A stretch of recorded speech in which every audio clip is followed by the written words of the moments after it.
着美丽的大地，众生没有顾忌，爱你发现爱你，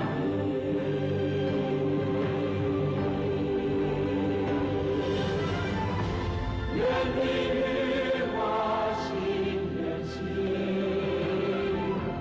愿你与我手牵手，开创发现的宇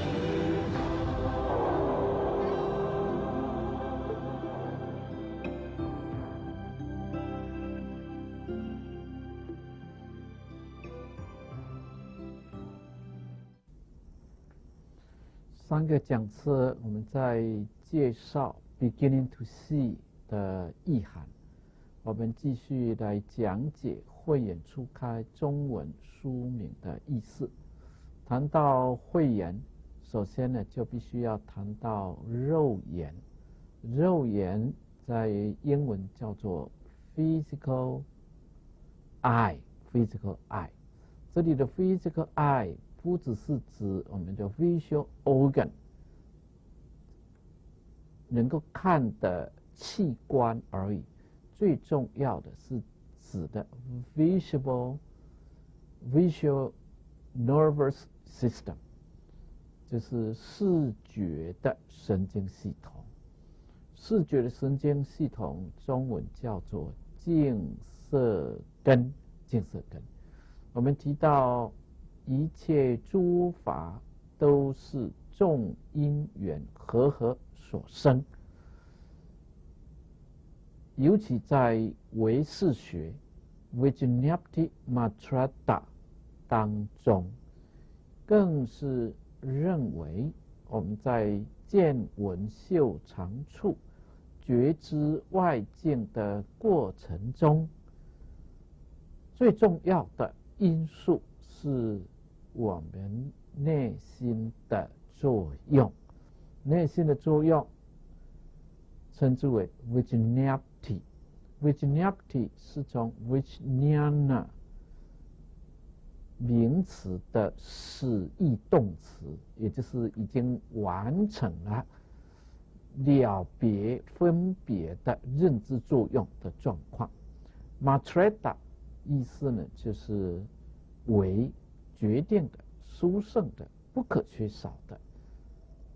Vijñāpti Matrata 意思就是我们在认知外境的时候，最重要的一个因素就是我们内心的作用。以细能够看到为例子 ，There are 9 factors of seeing。我们要看到，必须要有9个因缘。因缘英文叫做 conditions。我们如果要详细来分的话，因可以称之为 cause， 这个是因，就是主要的 the major factor 叫做因。而缘呢，我们就用 conditions 来说明 condition， cause and conditions 就是因和缘，在梵文里面都称之为 hetu hetu hetu hetu， 这是缘的意思。There are 9 conditions for seeing。我们如果想要看到某一件事物，并不是单一的原因就可以看到，并不是说我们有眼睛就可以看到。唯识学说，我们并不是用眼睛在看，而是 at least 9 factors， 最少有9个原因，我们才能够看到某件事物。第一个因缘 ，the first condition is object. Object means something which can be seen by our visual nervous system 所谓的 object 就是镜源外境，一个对象，一个被我们的眼镜色根所看到的对象。This is object object 就是对象。We are the subject. What we see is called object. 我们是所谓的能We are the subject. The subject, of course, refers to our mind. 所谓的主，当然指的就是我们的心。Here, mind means consciousness or the ability to know. 那种能够看到、能够知道的能力。而 object 就是境缘或是境界 the external object. For example, when we see a flower, then a flower is called object of our seeing. 当我们看到一朵花的时候，这一朵花就称之为我们看的境，看的对象。The fourth condition is object. That is what we see. The second condition is visual faculty. Visual faculty 第二个条件称之为 visual faculty 根源。这里的根指的是眼根，重要的不是 visual organ， 而是 visual faculty。眼的镜色根换言之就是我们的视觉神经系统 visual faculty which has the ability to see something 就是眼的镜色根有能力来看到某一个事物某一个 object。 The third condition for seeing is light. 第三个我们要能够看到某件事物的条件呢，叫做明源 light， 就是有光线。If it is dark, then we cannot see anything. However, if it is light, then we can see something. 如果是黑暗的话，我们就看不到任何的事物。但如果有明有 light， 我们就可以看到某些事物。Light is the third condition or the third factor for us to see something. Then we come to the fourth condition or factor, that is called distance. 第四个能够看的条件是空缘，空就是一种距离 distance。我们不能够把东西贴近眼睛而看到，一定要有一个适当的距离。We cannot see anything which is close to our eyes. There should be some distance between our eyes and the object. If the object is too far away, also we cannot see anything. If the object is behind the wall or something which is not transparent, then we cannot see anything. Behind the wall or anything which is not transparent. 如果事物是太远的话，我们也看不到。事物是在墙壁的后面，或者是非透明的障碍物的后面，我们也看不到。这个是第四个缘 distance。第三个缘 light， 这是明的缘，光线的缘。太强我们也看不到，太暗我们也看不到。We must have proper light and a proper distance. Otherwise, we cannot see anything. And of course, according to the modern medicine, there is only a very limited scope for us to see the so-called light spectrum. 现代医学原理说，在光谱当中 spectrum 就是一个谱 light spectrum 光谱。The visible light spectrum for human beings is very limited. 人所能够见到的可见光谱是非常有限的。Those beyond the ultraviolet light or the extra-red light, we can see. 在红外线或者是紫外线之外，我们都是看不到的。所以 we should have the proper light, and of course we should have the proper distance for us to see anything. 已经谈到了4个缘这前面4个缘主要的就是跟环境有关。第2个缘 visual faculty 当然是跟我们的眼根有关，但这里眼根指的是 visual faculty 眼的镜色根。The fifth condition or factor is called attention, for us to see something. 第5个我们能够见到的条件称之为 attention。attention 就是注意，唯识学的术语叫做作意，就是作意缘。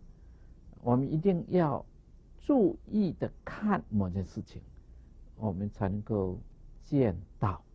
We should focus our attention on some object in order to see something. If we don't focus our attention, then we cannot see anything at all, although our eyes are facing some object. 如果我们不注意的话，就会视而不见，这个叫做 attention。attention 就已经关系到我们的心的作用了。That means we focus our attention on some object. If we don't focus our attention on some object, we cannot see anything. Then we come to the 6th condition or factor, that's called distinction. 我们第6个缘称之为分别依缘。分别 distinguish 就是分别，有所区别to distinguish something from other things. 我们把某一个事物跟其他的事物分开来。We may also say to discriminate 有所分别 ，to distinguish 也就是有所区别 ，to discriminate 知道某件事物跟其他的事物不一样，叫做分别依。我们有分别的能力。我们分别依缘指的就是我们的第6识 ，our sixth consciousness, the function of our sixth consciousness. 我们第6识的作用叫做分别依，有分别依我们作意缘跟分别依缘都可以称之为 viginia 一种识别了别的作用。我们的眼镜色根只能够让我们看到的功能而已，但是第6识的作用可以告诉我们，我们所看到的是一朵花，或是一本书，或是一个人，这个叫做 distinction 或是 discrimination，有所分辨，这是第6个因素。第7个因素就是 attachment， 染净依缘。染净依缘指的就是我们第7识，第7识称之为末那识 manas，the manas，the manas 就是有这个以自我为中心，以我执为中心来思维对待外境，那个是 attachment。Because we attach to ourselves, we attach to our past experience, we attach to the idea that everything is everlasting, everything is one, is solid, and everything is real. We attach to such kinds of ideas. 我们没有智慧的话，就会执着，一切呢都是常依主宰的，那是第7识 manas 的作用，末那识的作用。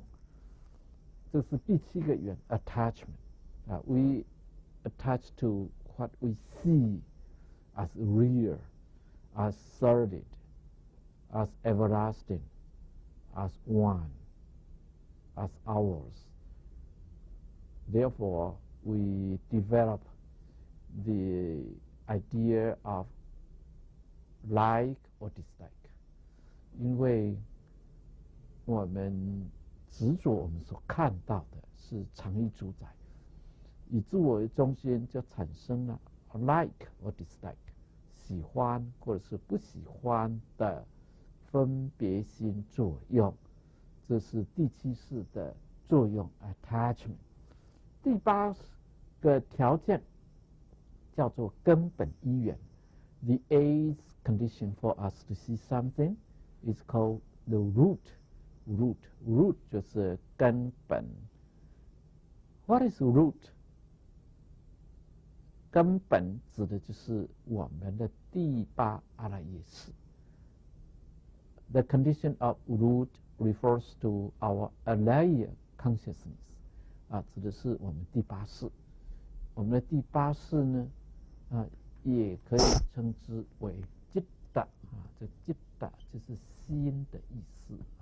第7识呢，称之为意，前6识称之为识。Therefore, we have the citta as alaya consciousness, and the manas as the 7th consciousness, and the vijnana as the former 6 consciousnesses。第8识称之为 alaya consciousness。alaya 又称之为 root， 也可以称之为 the store，the storehouse consciousness。The alaya consciousness is just like a storehouse。我们的阿赖耶识就好像是一个仓库一般 ，which can store any experience we may have, including our physical action, our verbal speech, and our mental thought. All the experiences will be stored in our alaya consciousness. 我们身语意的一切经验都会被储存在阿赖耶识中。在没有成佛之前，我们的心都是染污的，都会储存身语意的经验，那称之为根本一。That is the alaya consciousness. The last condition for us to see something is called seed.That is the past experience. 我们第9个缘想要看到的，那就是种子依缘。种子依缘，种子依缘指的就是 our past experience， 我们过去的经验，就形成了一个 habit， 就形成了一个习气。habitual patterns， 一种习惯性的模式。因为我们都是依于过去的经验，在理解某件事情。We always relied on our past experiences to interpret what we see, what we hear, what we smell, what we taste, what we touch, and what we think. That is why we are always egocentric. And that is why we suffer quite a lot. Because our experiences are not perfect enough for us to have a total understanding of any phenomena. 我们因为有过去生与意习气种子保留在阿赖耶识当中，我们就会受到过去习气种子的影响，用以诠释我们见闻觉知一切外境。因此呢，我们有限的过去经验让我们无法知道一切现象的整体事实，我们就会感到痛苦。 That is why we suffer. That's why we are ignorant. Just because we have the past experiences, which are the foundation for our understanding and interpreting the external objects. 可以看得到，我们想要看到一样东西，至少要有9个缘，而这9个缘，每一个缘背后又有无数的因缘。From this we can understand, at least we need 9 conditions or factors to see anything. And also behind each condition, there are numerous conditions or elements. In this case, we cannot see anything in the perfect way. We cannot see the totality of any phenomena. We cannot see the past. We cannot see the future. We just see what is now and here within these 9 conditions. Therefore, our seeing is not perfect. We suffer. We are ignorant. 同样的情况，我们想要听、想要嗅、想要尝、想要触，都必须要有众因缘。In the same case, if we want to hear some sound, we need 8 conditions to hear any sound. And we need 7 conditions for us to smell any flavor, to taste any taste, and to touch anything. 我们如果想要听到某一件事情的话，要闻的话，必须要8个缘；而我们想要嗅、尝、触，就必须要7个缘。9个缘我们才能看到，8个缘才能够听到，7个缘才能够嗅、尝、触，5个缘我们才能够思维，才能够想到某一个事物。We need 5 factors or conditions to see something. We need 8 conditions or factors in order to hear some voice, some sound. And we need 7 factors or conditions in order to smell, to taste, to touch. We need 5 factors or conditions in order to think of anything. That is why we are imperfect. 这就是我们不能够圆满的原因。Because we have to depend on so many factors in order to understand any phenomena. 因为我们必须要仰仗众因缘，才能够分辨这外物，所以我们的 knowledge is not perfect 啊，这个就形成了我们的 knowledge， 我们的知识不圆满的原因啊 ，knowledge 就是知识，我们的知识呢 imperfect 啊 ，our knowledge is imperfect 是不圆满的，为什么呢？因为在这么多的因缘当中，只要有任何一个因缘不圆满，我们就不能够如实的知见外物。We depend on so many factors to see, to hear, to smell, to taste, to touch, and to think of anything. If there is any condition imperfect, we cannot understand any phenomena in a perfect way. That is the reason we are ignorant and we suffer. This is from the theory of the Vijñāpti Matreta.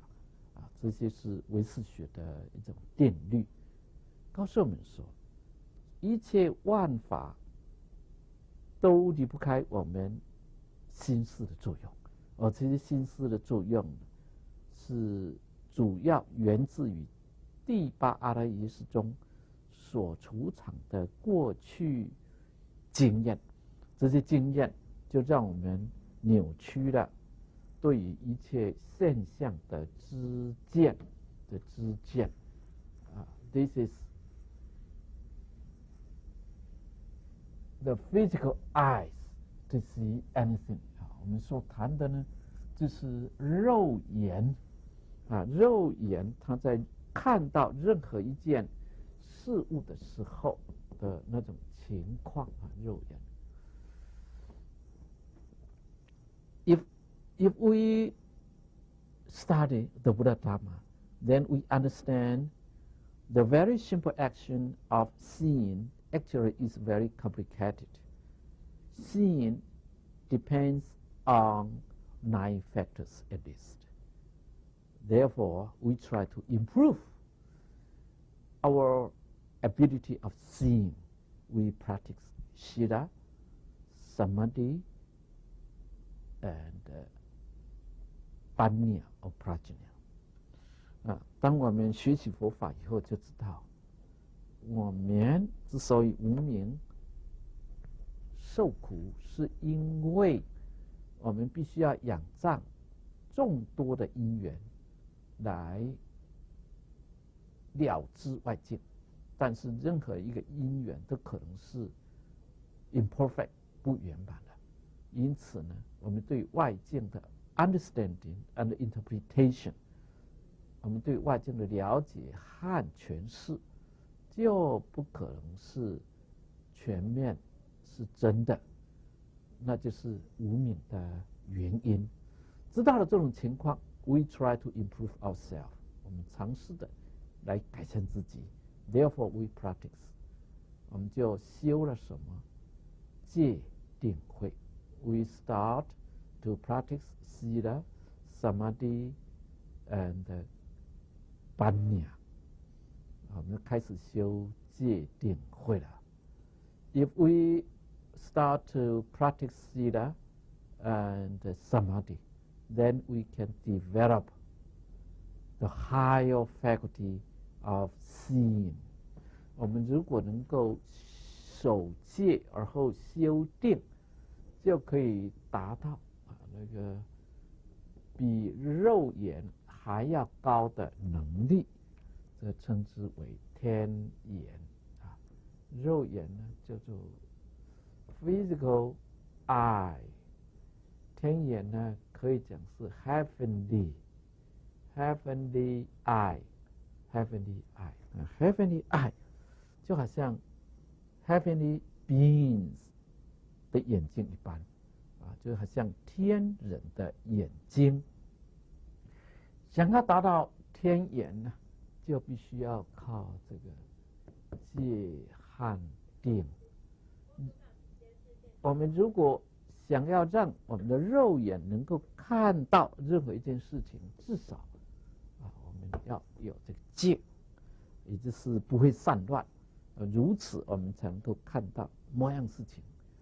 但如果我们想要达到天眼 heavenly eyes, we have to practice not only sila but also samadhi. We have to observe the precept in order to control our five sense organs. And then we go further to practice samadhi, the concentration of mind. In this way, we can develop the heavenly eyes gradually. 什么叫天眼 ？What is heavenly eyes？ 天眼呢，就是能够看得比较远。我们不能够看到1公里、2公里外的事物，但天眼可以看得到。我们不能看到墙壁后面有障碍物后面的东西，但天眼不能看到，但天眼可以看到。我们不能够看到黑暗中的事物，但天眼可以看得到。换言之，天眼它有比较强的能力，可以扩展净眼、空眼、明眼的范围。If we have the heavenly eyes, then we can expand the conditions of the object, the conditions of the distance, and the condition of the light. 就是能够看得比较远。We can see something of long distance. We can see something behind the wall. We can see something very small, very little. That is the faculty of the heavenly eye. 有了这种定的能力以后，我们就可以 develop our heavenly eye. 但是即使有天眼，我们仍然是在解脱之中，我们仍然是在轮回之中，还没有达到解脱的境界。Even if we have the heavenly eye, we are still in samsara. We haven't attained freedom. We haven't attained nirvana. Therefore, we must go further to practice panya or vijñana. 这个时候我们所达到的呢，那就是第3个眼，慧眼。慧眼呢，就是进一步，不仅仅修戒定而已，更进一步修慧三无漏学的智慧。三无漏学可以讲 three undefiled learnings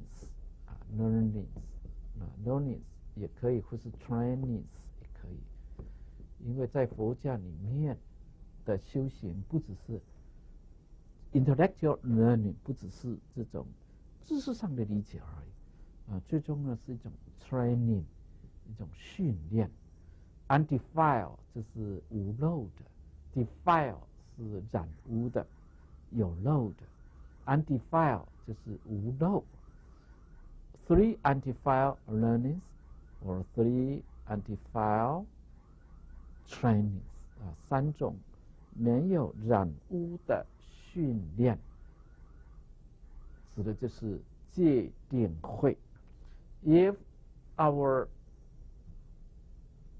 wisdom is perfect, or our panya, prajna is perfect, then we can attain the wisdom eye. 这个时候呢，我们就可以证得慧眼。An arhat has attained wisdom eye to see the emptiness of ourselves.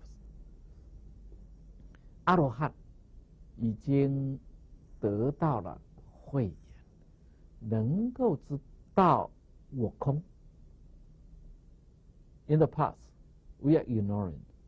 Therefore, we insist that we are solid, we are one, we are everlasting. And after the practice of Sila, Samadhi, and the Panya, we see the emptiness of the so-called I is the reality. We understand actually that we are empty of I. That is called the wisdom I. That is the state of an arahant. 这个阿罗汉的境界呢，就是得到了慧眼，能够知道过去所执着的我是空的。That is the wisdom I. And if we go further to practice compassion, then we can attain the next I, that is called 法眼。法眼 Dhamma I. Dhamma 是梵文 Dhamma 是巴利文这法眼。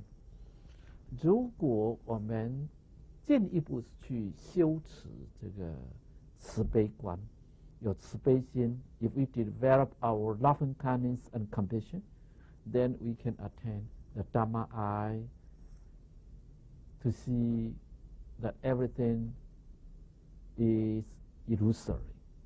And we try to help the different beings free from the bondage, free from the condition, free from the samsara. 我们进一步修菩萨道，修菩萨道就可以证得法眼。虽然我们已经知道一切皆空，但是众生仍然执着一切有我之在，所以众生还是在无明，还在痛苦之中。这个时候我们就必须要修慈悲，我们就知道了一切万法是假有，帮助众生来离开痛苦烦恼。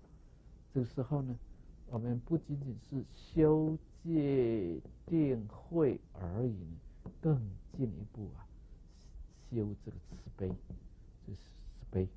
We practice love and kindness in order to give what we have to others, and to help others free from suffering. 那就是戒定慧慈悲慈悲观的修行。At last, if our practice is perfect, we attain the Buddhahood. That is the state of non-duality. That is the state of perfect wisdom and perfect compassion. That is called, we attain the Buddha I. The Buddha I.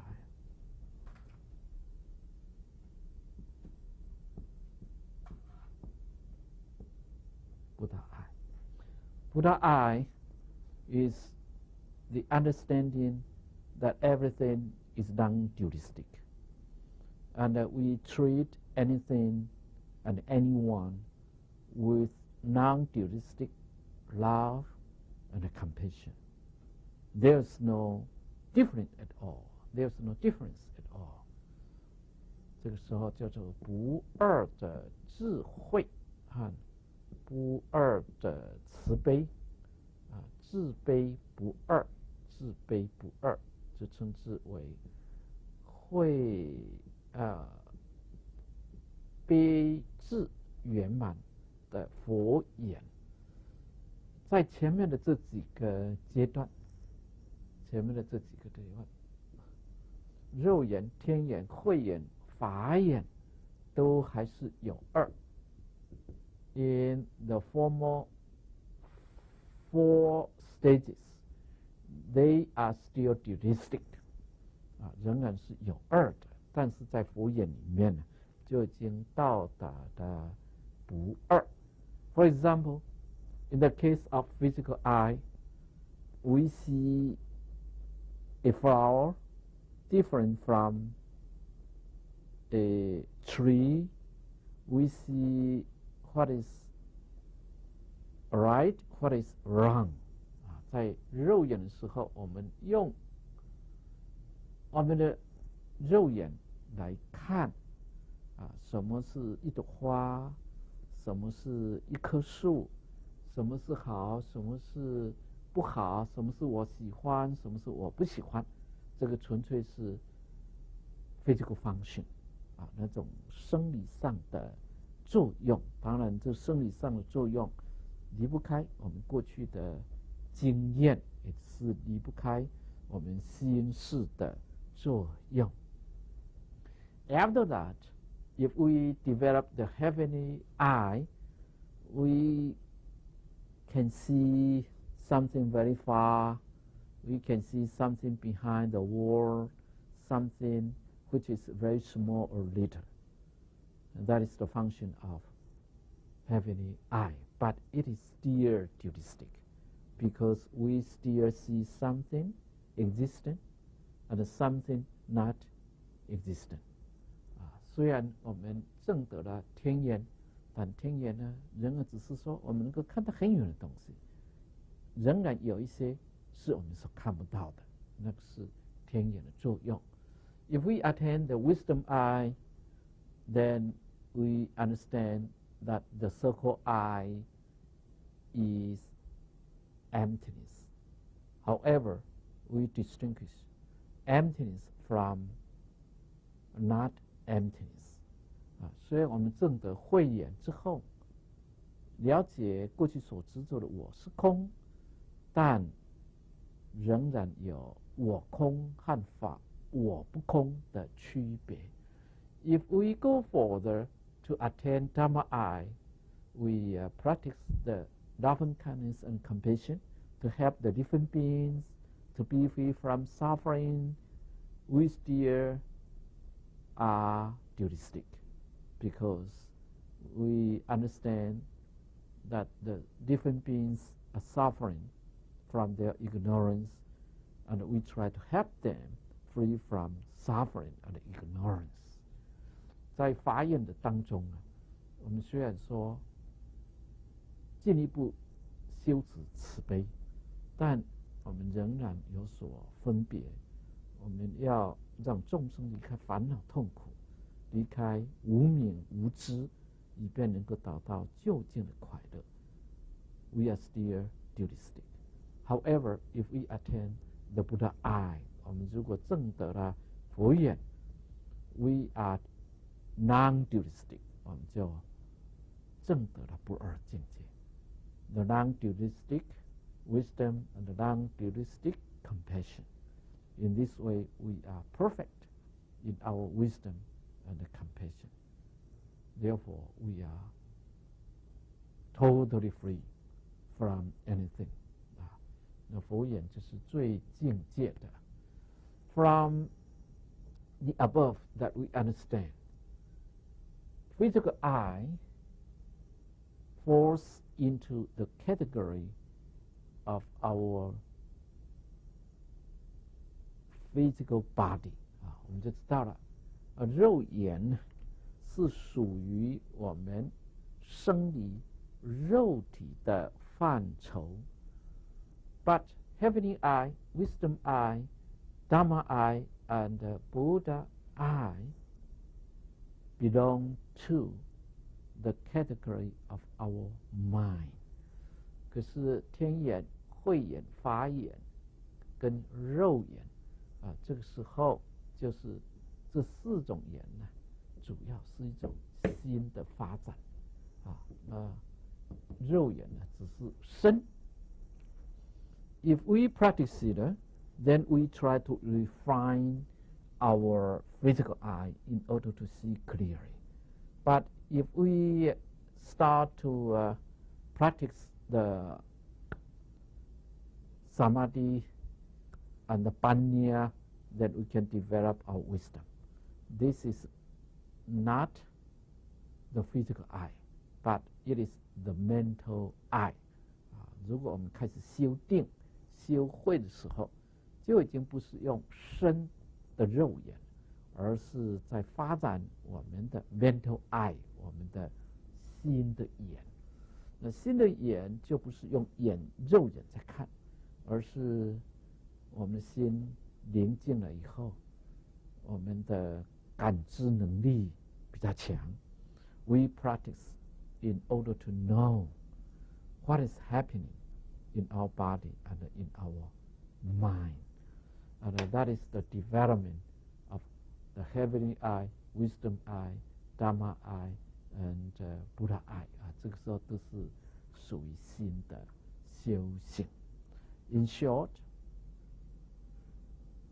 on the path to attain nirvana or Buddhahood, we have to practice the practice of Shida, Samadhi, Panya, and loving kindness and compassion. 也就是我们除了这个戒定慧的修行以外，更进一步要修这个慈悲，修这慈悲。慈和悲，慈在梵文里面称之为 metta， metta 呢 is love， 或者是 loving kindness， loving kindness。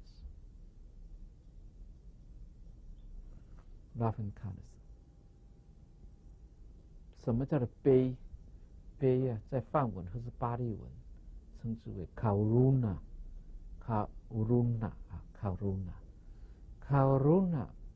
在英文呢，我们就称之为 compassion。compassion 呢，就是悲。compassion 这个英文字是由 patient 发展出来。那 patient 是一种热情，一种强烈的情感作用，叫做 patient。calm 呢是感同身受，是共同的意思。compassion 也就是我们有强烈的感情作用，知道众生与我们是一体的，我们不想受苦，我们可以推己及人，知道其他众生也不想受苦。Therefore, we help them to get rid of the sufferings. That is the display of our compassion.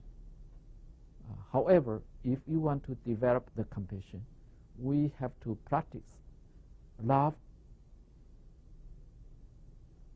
at the first beginning. 如果我们想要修边呢，这之前呢，我们要先修慈，如此呢，我们才能够悲成就。换言之，我们要修慈悲，才能够成就慧眼和法眼。All right. In this book, we have the picture, we have the pen art to help us understand what is the content of the book. And this book can become very lively when we read the wordings and when we enjoy the pen art. We can develop our wisdom. 所以这本书有一些图画，还有一些文字。一方面我们阅读文字，一方面来这个看图就会很活泼。As I explained already, in the Dharma Sutra, there are 5 eyes: the physical eye, the heavenly eye, the wisdom eye, the Dharma eye, and the Buddha eye.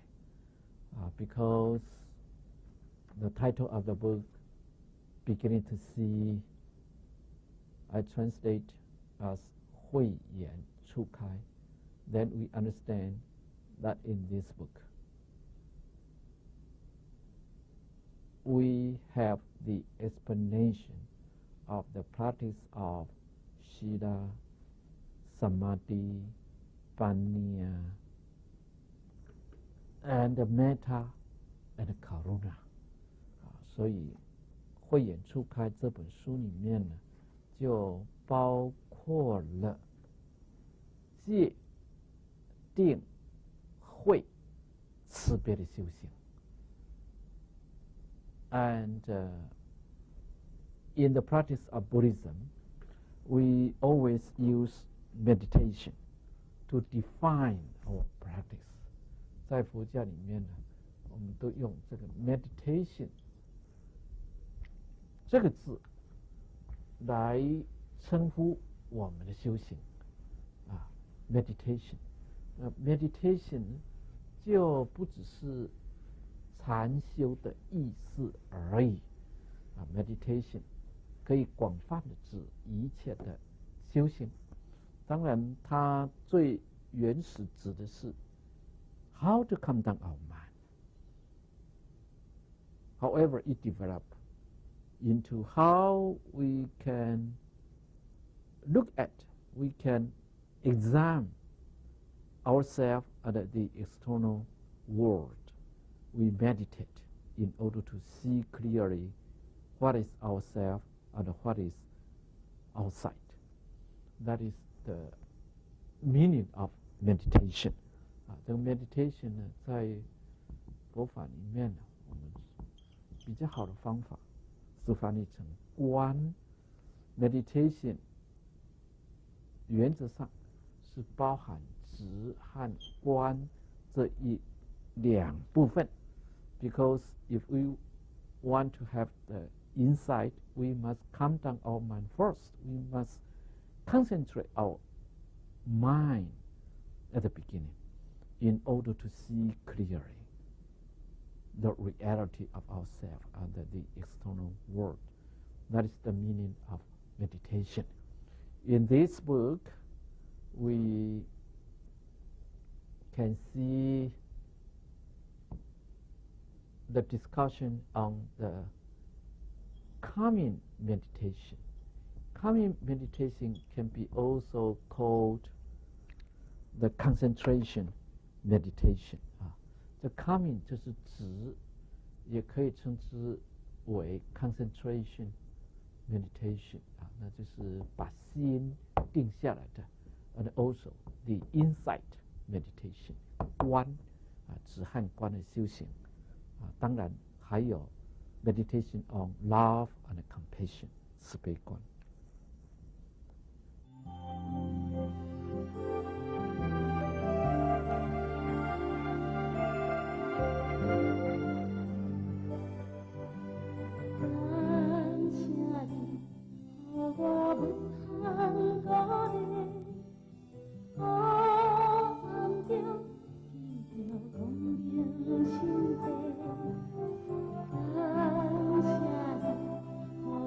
亲亲。